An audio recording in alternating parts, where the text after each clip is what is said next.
Fala pessoal, começando aí mais um fechamento de mercado. Hoje, dia 10 de setembro, uma terça-feira. Lembrando que se você não é inscrito no canal, inscreva-se aqui embaixo. E caso goste do conteúdo, considere deixar o seu like, que é a maneira com que você consegue ajudar o meu trabalho desse lado. E também o YouTube entregar esse conteúdo para mais pessoas, beleza? Dito isso, partindo aí direto pro gráfico já.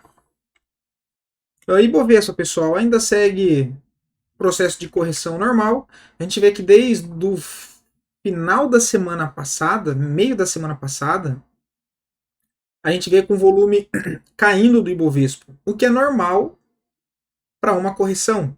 O que a gente quer ver em movimentos de correção são movimentos de correções com volume baixo,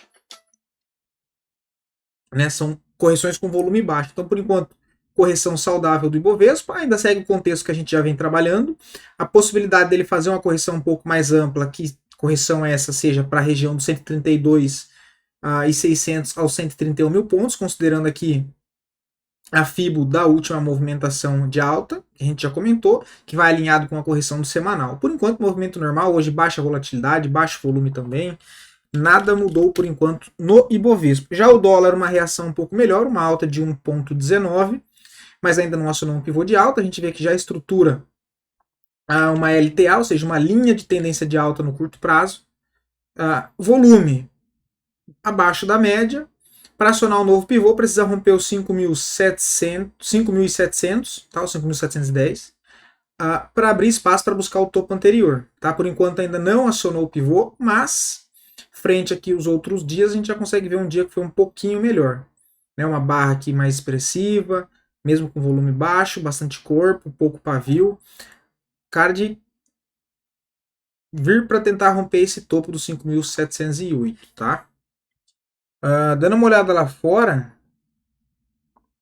a gente tem um S&P, uma movimentação de 0,43, por enquanto nada demais.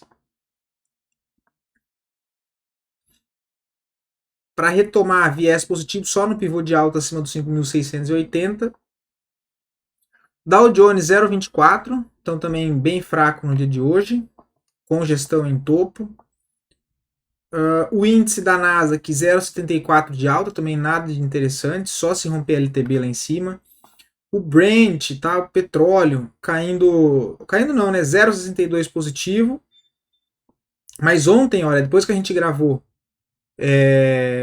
o nosso fechamento de mercado, ele estava aqui, né? Ele não tinha batido esse alvo de 100%. Depois, no fechamento de ontem, deu um pancadão para baixo, bastante volume vendedor, próximo alvo nos 67 dólares, tá? E depois o principal lá na faixa dos 65, mas agora pode iniciar o processo de pullback, né? Se distanciou bastante aqui da média móvel de 20, pode dar uma enroscada aqui nessa região, mas já entra no espaço aqui de vazio gráfico, onde outra zona de suporte mesmo de fato importante, só lá na região de 65 dólares, tá? Então bem fraco aí o petróleo. O minério de ferro segue brigando nessa zona de suporte, ainda bastante fraqueza, né? Não conseguiu romper, tá afastado da média, geralmente fica aqui congestando, depois que a média se aproxima, ele tenta romper. Próximo alvo fica lá na casa dos 80 dólares, tá? O DXY segue fazendo o processo de correção, testando média móvel de 20, por enquanto ainda nada demais. Se romper o topo do 101,95, possibilidade de voltar para a média móvel de 50 no diário, fica lá na faixa de 102,70. Nikkei segue fraco. DAX segue fraco, virou para baixo, olha. Próxima zona de suporte só lá na região dos 17.740. Hang Seng segue caindo, feio, frustrou o rompimento de LTB. E Moex a gente comentou do pullback da média móvel de 20, antigo ponto de suporte agora funcionando como resistência, também fez o processo de pullback, já começa a entrar pressão vendedora novamente. O ouro segue apontando para cima, tá? Bonito movimento, congestão em topo, dentro de uma tendência de alta no curto e no médio prazo, próximo de cravar o alvo dos 2.550, que é o alvo da projeção do último movimento de alta. Tá? Então o dólar não, o ouro está bem forte, bem bonito. O gás, bastante volatilidade, mas por enquanto ainda segue congestionado aqui em topo. Em topo não, em fundo, né? Se romper e fechar acima dos 2,30, aí começa a ficar interessante e gerar expectativa positiva novamente aí o gás. A prata ainda também segue bem travado. Olhando aqui as criptos, dando uma boa recuperada no dia de hoje, olha aí, a gente vê o Bitcoin nos 58 mil dólares. Então, por enquanto, seguindo certinho aqui a nossa congestão, que parece ser também uma bandeira de alta de médio prazo. Um processo de congestão, testou zona de suporte nessas linhas azul do 53, reagiu. Se a gente ignorar as médias e for só na análise de preço, dentro desse contexto, testou zona de suporte, probabilidade maior jogar lá para o ponto de resistência, assim como ele fez, né, assim como ele trabalha dentro de congestão. Olhando aqui esse padrão aqui anteriormente, fica bem claro, né? Ele vem no suporte, vai para resistência, vem no suporte, vai lá para resistência. Não que necessariamente ele precisa testar a resistência, mas ele vai lá na região. Ok? Então, por enquanto, ainda segue congestão de curto prazo aí para o Bitcoin. Suporte nos 50 mil dólares e resistência nos 67. O Ethereum também deu uma leve recuperada, mas ainda só um pullback. Precisa romper essa LTB de curto prazo para gerar um viés de possível retomada de alta, por enquanto também bem fraco. Zona de suporte aos 2.130. Voltando agora para nossa bolsa, pessoal, a gente tem aí os dois ativos que mais subiram. Azul 4 no dia de hoje, não acho nada interessante. O segundo, Viva 3. Esse aqui tá interessante. A gente comentou desse papel umas 3, 4 vezes para vocês. Né? A gente comentou da possibilidade de compra aqui embaixo, depois aqui em cima, do gap de rompimento dessa LTB. No rompimento do pivô aqui a gente comentou que nova oportunidade, próximo alvo agora na região dos 30,15, esse último pivô, até lá em cima está entregando aí 8,5%. Quem pegou já se deu bem por enquanto, né? O ativo subiu bem no dia de hoje, quase 4%, 3,93%.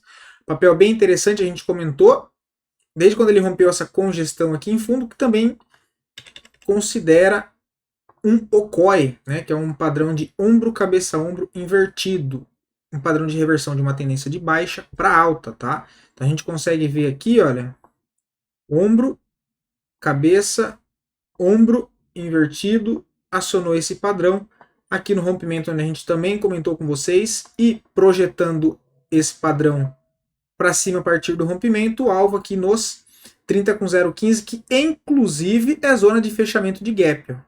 Então tem um imã atraindo o preço para essa zona aqui dos R$30. Está bem interessante. Vejo a zona dos R$30 como um alvo bem interessante para pelo menos fazer uma saída parcial. Mas é um ativo aí que seguiu bem interessante, tá? Agora já não vejo entrada mais onde está. O último ponto foi aqui no pivô de fato, na região dos 27,90. Quem pegou se deu bem, hein? Os dois que mais caíram, Pets 3, não acho nada por enquanto. Papel com cara de querer frustrar a tentativa de romper essa LTB de médio prazo, demonstrando fraqueza no movimento. Tem que reagir. Açaí 3, segundo o papel que mais caiu, segue trabalhando dentro de uma tendência de baixa, acionou um novo pivô, mas ainda não andou. Também não vejo nada interessante para ser feito.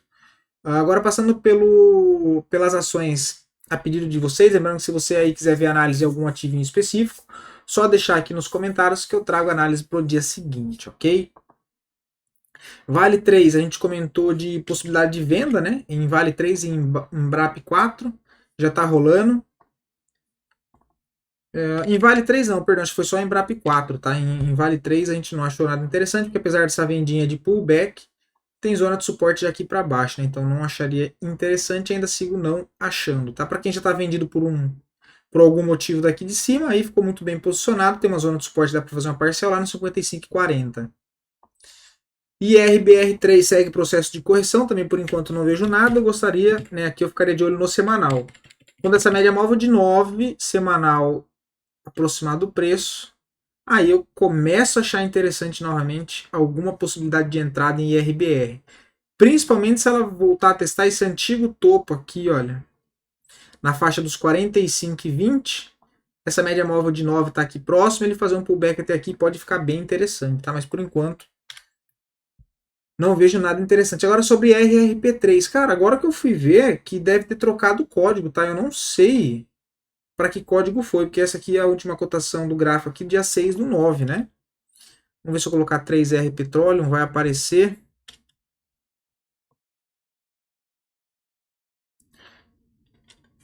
Ó, expirado. Eu não sei se eles trocaram o código.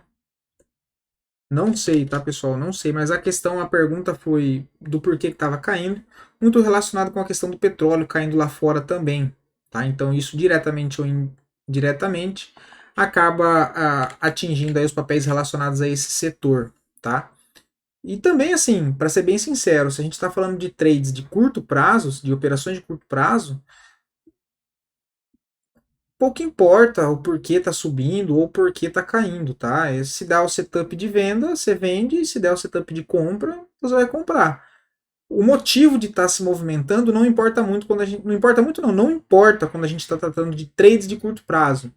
Ok? Se a gente já está olhando para uma visão de médio, de longo prazo, de operações mais estruturadas, onde você monta a posição, carrega por um tempo maior, aí sim isso faz sentido de fato. Mas olhando para trade de curto prazo, não faz muito sentido, ok? Bom, vamos ficando por aqui. Eu tenho uma mentoria fechada agora com a galera aqui da Capitalizo. Espero poder ter ajudado vocês até aqui. Não deixe, né, não esqueçam de deixar os comentários com o pedido de vocês que eu volto trazendo análise no dia de amanhã. Beleza? Abração e até a próxima.